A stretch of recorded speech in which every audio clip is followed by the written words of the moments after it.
قررت اكون مطور العاب لمدة شهر، حرفيا النتيجة هتصدمكم.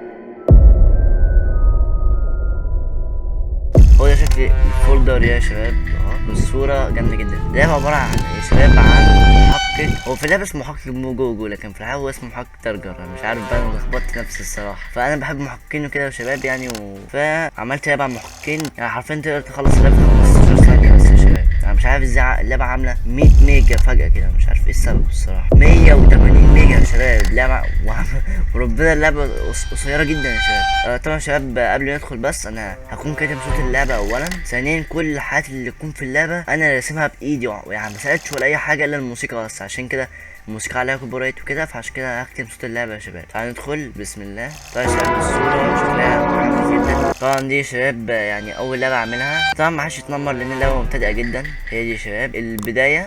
في الموسيقى انا اللي عاملها في البداية، على فكرة في كذا موسيقى برضه انا عملتها لوحدي. Oh my god, bro.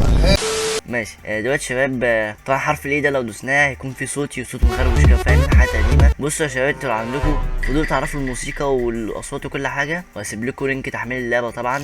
طبعا يا شباب اي حد يحمل اللعبه فيعمل لي سبسكرايب، ما يكلمنيش تاني كده يا شباب. دي عملتها يعني يفهمك اللعبه، بيقول فيها اهلا انا هسلم تقروها تلعبوها ان شاء الله. دي الجريمه الاولى. طبعا يا شباب اكتر حاجه عليها كوبي رايت هو المشهد ده، دي فيها موسيقى عليها كوبي رايت جامد يعني، فعشان كده كاتب اللعبه. فيا شباب اهو ده المشتبه الاول، انا بشوف الضحيه كنت بطبخ في المطبخ، عملت اكل الضحيه اكل ما حصلش حاجه. في المشتبه التاني جاي دلوقتي. طبعا يا شباب حرفيا اللعبه كلها على بعضها تخلص 15 ثانيه يعني. اوكي حاسس شخصي طبعا الضحيه، ولكن كنت بره في مشوار وكنت بجيب حاجات خاصه. طبعا يا شباب يعني اسف برضه على الصحبه وكده، لان المدارس والدنيا شتا وبص كل حاجه مع بعض كده عامله ميكس مخلاني مش عارف اصف في دماغي ان انا اجيب فيديوهات ولا اي حاجه. طبعا يا شباب يعني هو المفروض لغز ايزي على فكره المشتبهين دول. صدقني انا لو اعرف اقول لك.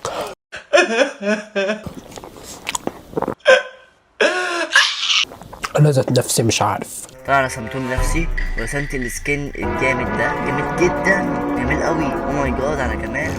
فدلوقتي لو لمست الشيف المشتبه التاني هو القاتل. عشان نعمل اعاده اللعبه شباب. لو لمست الحارس بس لان في المكان ده انا حرفيا كنت هكمل فيه، ولكن لسبب معين اضطريت ان ننزل اللعبه بالشكل الجميل امور كده. يكون خلص الفيديو ويلا سلام، واسفوني بقى على الصحبه وبس، سلام.